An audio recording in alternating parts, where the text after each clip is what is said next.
اور یہ بات یاد رکھیں،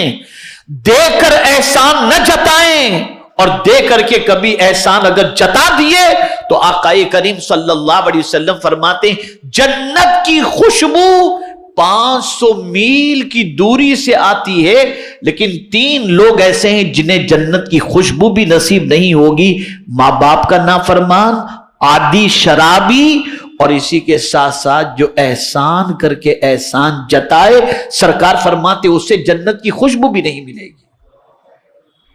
تو اگر کچھ دے دو، کچھ کر دو تو احسان نہ جتاؤ، اس لیے کہ اللہ نے تم سے بھلائی کا ارادہ فرمایا اور تمہیں لوگوں کے لیے نفع بخش بنایا۔ اسی کے ساتھ ساتھ بہت ساری حدیثیں ہیں، لیکن بس ایک حدیث عرض کر دیتا ہوں۔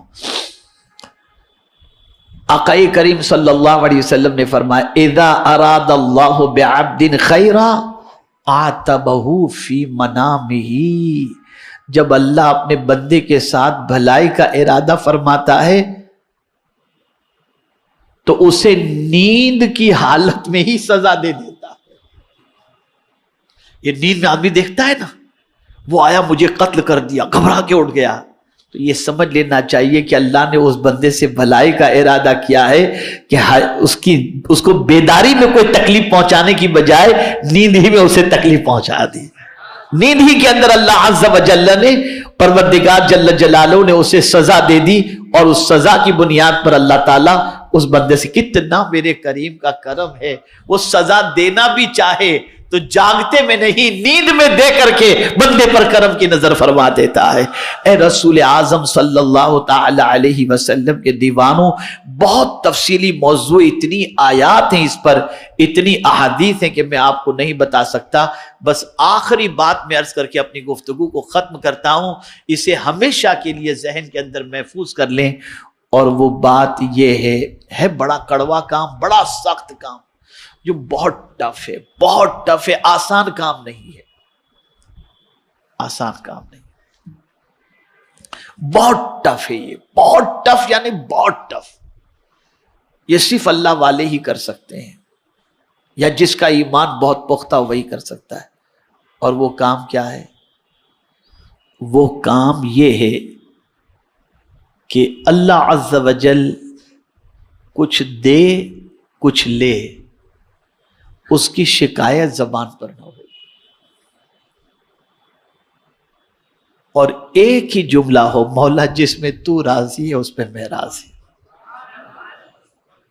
اب اس کو میں سمجھاؤں گا تو اور سمجھ میں بات آ جائے گی۔ کیا امام حسین رضی اللہ المولا تبارک و تعالی عنہ کو جو کربلا میں شہید کیا گیا، آپ سوچئے، بیوی، بچے، بھائی کے بچے، بھتیجے، بیٹی، سب وہاں کربلا کے میدان میں، بچے بھی شہید ہو گئے ہیں۔ لیکن آپ جانتے ہیں جب امام حسین کے سر مبارک کو تن سے جدا کیا جا رہا تھا، امام نے شکایت نہیں کی، مولا میں تیرے نبی کا نواسا ہوں، تیرے محبوب کا نواسا ہوں، بچے بھی شہید ہو گئے اور میرے ساتھ بھی یہ لوگ زیادتی کر رہے۔ نہیں، خدا کی قسم، دیکھیے مقام یوں ہی نہیں ملتا۔ اس سچویشن میں جب تن اقدس سے سر کو جدا کیا جا رہا تھا، تبری کے اندر ہے، امام حسین نے کہا رضیت بقضائک یا ربی، اے اللہ میں تیرے فیصلے سے راضی ہوں۔ اس وقت بھی کوئی شکایت نہیں، میں تیرے فیصلے سے راضی ہوں۔ اور جب کوئی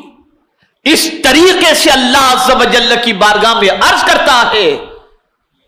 تو مولا بھی راضی ہو کر اس بندے کو وہ عطا کر دیتا ہے جو قیامت کے اندر اللہ عز و جل سے جنت بھی عطا کرتا ہے اور اپنی خوشی بھی عطا کر دیتا ہے۔ میرے پیارے آقا صلی اللہ علیہ وسلم کے پیارے دیوانوں، ایک ولی کامل کا قول میں آپ کے سامنے پیش کر دوں، اپنی کوشش ہم کو کرنی چاہیے اس پر جانے کی۔ بڑا پیارا جملہ انہوں نے ارشاد فرمایا، ارشاد فرماتے ہیں اپنے آپ کو مردہ سمجھو۔ سبحان اللہ، کیا فرمایا انہوں نے؟ بولیے، اپنے آپ کو مردہ سمجھو، اس لیے کہ مردے کو نہلانے والا یوں کرے کہ یوں کرے، اس کا ہاتھ کھینچے کہ ہاتھ پہ پانی ڈالے کہ کروٹ لے جائے، مردہ کچھ کر سکتا ہے؟ فرماتے بس تم بھی مردے کی طرح اپنے آپ کو سمجھو، مولا ہنسائے تو ہنسو، رلائے تو رو، جیسا وہ کرے اس میں تم خوش رہو، کوئی شکایت نہیں۔ اگر میرے مولا تو اس میں راضی ہے تو تیرا بندہ بھی اس میں راضی ہے۔ یہ کیفیت ہونی چاہیے، ہے ٹف، لیکن فائدہ کیا ہے؟ فائدہ سب سے بڑا یہ ہے کہ غم ہلکا ہو جاتا ہے، غم ہلکا ہو جاتا ہے۔ اے رسول گرامی وقار صلی اللہ تعالی علیہ وسلم کے دیوانوں، یہ تو میں نے بہت مختصراً آج آپ کے سامنے عرض کیا، اور اس پر بہت ساری آیات اور بہت ساری احادیث موجود ہیں۔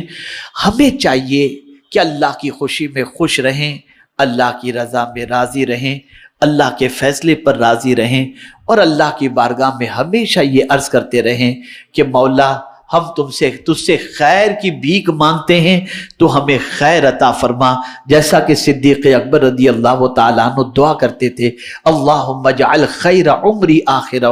وخیر عملی آخرہ وخیر ایامی یوم القاک۔ اے اللہ میری زندگی کا آخری حصہ بھی خیر کے ساتھ گزرے، اور